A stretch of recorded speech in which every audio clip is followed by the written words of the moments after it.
Purchase കഴിഞ്ഞു പോകുമ്പോൾ gift ആയിട്ടൊരു ഗോൾഡ് കോയിൻ കൂടെ കിട്ടിയ എങ്ങനെ ഉണ്ടാവും? അതായത് സെവൻസ് ഗോൾഡ് ആൻഡ് ഡയമണ്ട്സിന്റെ പള്ളുരുത്തി ഷോറൂമിന്റെ ഇനാഗുറൽ ഓഫർ ആയിട്ട് ജനുവരി 11 മുതൽ ഫെബ്രുവരി 11 വരെ പള്ളുരുത്തി ഷോറൂമിൽ നിന്ന് ഗോൾഡ് പർച്ചേസ് ചെയ്യുന്നതിൽ നിന്നും തിരഞ്ഞെടുക്കുന്ന 11 ഭാഗ്യശാലികൾക്ക് സമ്മാനമായി ഗോൾഡ് കോയിൻ ലഭിക്കുന്നതാണ്. നമ്മുടെ പുതിയ ഷോറൂമിന്റെ പ്രത്യേകത എന്താണെന്ന് വെച്ചാൽ ലൈറ്റ് വെയ്റ്റ് കളക്ഷൻസ് ആണ്. ഗോൾഡ് റേറ്റ് ഒരുപാട് ഉയർന്നു നിൽക്കുന്ന സാഹചര്യത്തിൽ നമുക്ക് വാങ്ങിക്കാൻ പറ്റിയ ബെസ്റ്റ് ഓപ്ഷനാണ് light weight jewellery. Light weight ജ്വല്ലറിയുടെ ഒരുപാട് കളക്ഷൻ നമ്മുടെ സെവൻസ് ഗോൾഡ് ആൻഡ് ഡയമണ്ട്സിൽ അവൈലബിൾ ആണ്. അതുകൂടാതെ നിങ്ങളുടെ കയ്യിലുള്ള പഴയ ആഭരണങ്ങൾ അന്നത്തെ ഗോൾഡ് റേറ്റിൽ എക്സ്ചേഞ്ച് ചെയ്ത് പുതിയ ആഭരണങ്ങൾ വാങ്ങിക്കാവുന്നതാണ്. അപ്പോൾ മറക്കണ്ട, sevens gold and diamonds Palluruthy. സംയോജിത ടൂറിസം സർക്യൂട്ടിന് കേന്ദ്ര അംഗീകാരം വേണമെന്ന് ബെന്നി ബെഹനാൻ MP.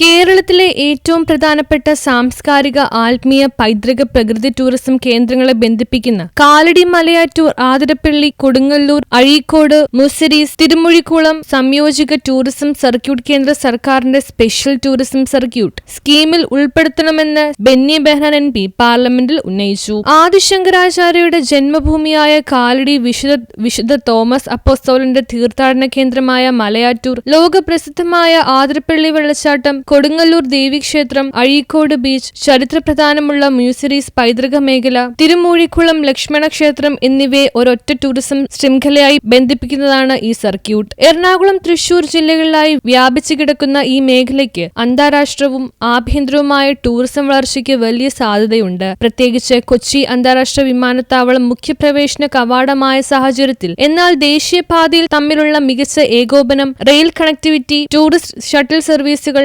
പാർക്കിംഗ്, ശുചിത്വം, മാലിന്യ സംസ്കരണം, വഴികാട്ടി സംവിധാനങ്ങൾ, പൈതൃക സംരക്ഷണം എന്നിവയിൽ അടിയന്തര വികസനം അനിവാര്യമാണ്. ഈ സംയോജിത ടൂറിസം സർക്യൂട്ട് നടപ്പിലാക്കാൻ സഞ്ചാരികളുടെ അനുഭവം ഗുണപരമായി മെച്ചപ്പെടുത്തുകയും പ്രാദേശിക തൊഴിൽ അവസരങ്ങൾ വർദ്ധിക്കുകയും സുസ്ഥിര സാമ്പത്തിക വളർച്ചയ്ക്ക് ശക്തമായ ഊർജം ലഭിക്കുകയും ചെയ്യും. അതിനാൽ പ്രസാദ് സ്വദേശ് ദർശൻ പദ്ധതികളുടെ ഭാഗമായി ഈ ടൂറിസം സർക്യൂട്ടിന് കേന്ദ്ര അംഗീകാരം നൽകുവാനും കേന്ദ്ര ധനസഹായം അനുവദിക്കുവാനും നാഷണൽ അതോറിറ്റി ഓഫ് ഇന്ത്യ, കേന്ദ്ര ഗതാഗത മന്ത്രാലയം, കൊച്ചിൻ ഇന്റർനാഷണൽ എയർപോർട്ട്, റെയിൽവേ എന്നിവയുമായി ഏകോപിപ്പിച്ച് പദ്ധതി വേഗത്തിൽ നടപ്പാക്കാനും കേന്ദ്ര ടൂറിസം മന്ത്രാലയം അടിയന്തര നടപടി സ്വീകരിക്കണമെന്നും ബെന്നി ബെഹനാൻ MP ആവശ്യപ്പെട്ടു.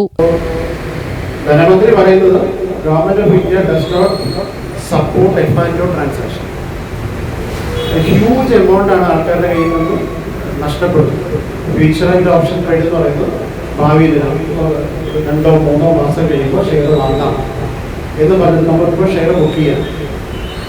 ഒന്നെങ്കിൽ നമ്മൾ ഷെയർ ഡ്യൂ ഡേറ്റ് ആകുമ്പോൾ വാങ്ങണം, അല്ലെങ്കിൽ അത് ഡിസ്പോസ് ചെയ്യും, ഏതെങ്കിലും ഒന്നും ചെയ്യും. അതിൽ നിന്ന് ലാഭം ഉണ്ടാക്കുന്നവരുണ്ട്, ഒരാളുടെ നഷ്ടമാണ് അടുത്ത ലാഭം എന്ന് പറയുന്നത്. അങ്ങനെ ഹെവി ട്രേഡാണ് ഇപ്പോൾ ഇന്ത്യയിൽ എഫ്ആൻഡോ സെക്ഷനിൽ വരുന്നത്.